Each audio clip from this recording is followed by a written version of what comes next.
विवादित बयान पर सफाई दी है। साक्षी महाराज ने कहा है कि मीडिया ने मेरे बयान को गलत तरीके से पेश किया।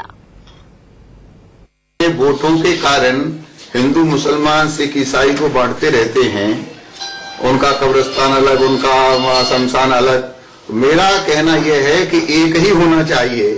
अगर कब्रिस्तान अच्छा नहीं लगता, शमशान अच्छा नहीं लगता, तो अंतिम स्थान का नाम दे दिया जाए। साक्षी महाराज के किस बयान को लेकर विवाद हुआ था, अब वो सुनिए। मैं इसे कतई स्वीकार नहीं करता कि कब्रिस्तान और शमशान बराबर में बनना चाहिए। कब्रिस्तान बनना ही नहीं चाहिए। अगर कब्रिस्तानों में हिंदुस्तान की सारी जमीन चली जाएगी तो खेती कहाँ होगी, खलियान कहाँ होंगे।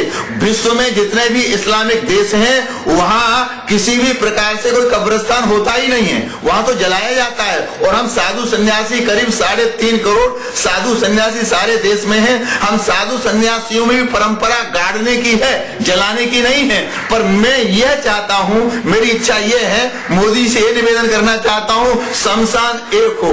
वही शमशान जन्नत तक ले जाए, वही शमशान मोक्ष द्वार तक ले जाए, वही स्वर्ग तक ले जाए। और कम से कम राजनीतिक लोग बाहर तो हिंदू मुसलमान सिख ईसाई को इकट्ठा नहीं होने देते, लेकिन शमशान में तो इकट्ठा होने दे। तो एक ही चिता हिंदू की, वही मुसलमान की, वही सिख की, वही ईसाई की। शमशान कम से कम वो तो जब पैदा एक जगह से होते हैं तो कम से कम मरते समय एक जगह जाए। मैं यह निवेदन करना चाहूंगा, ऐसा कोई कानून बने जिसमें कब्रिस्तान के लिए कोई जगह नहीं, शमशान सबका संयुक्त हो।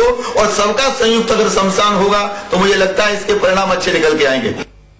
पहले विवादित बयान और फिर उससे सफाई। इस पूरे मामले पर लालू यादव ने प्रतिक्रिया दी है। उन्होंने कहा कि साक्षी महाराज विवादित व्यक्ति हैं। लालू ने कहा कि साक्षी महाराज का डीएनए टेस्ट होना चाहिए।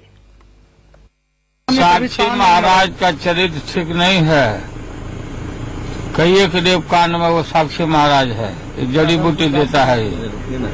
ये साक्षी महाराज बहुत कंट्रोवर्शियल आदमी, और इसका जैसे प्रजापति का बोलता है ना, जांच करो, तो इसका जांच पहले होना चाहिए। इसका डीएनए टेस्ट कराओ साक्षी महाराज।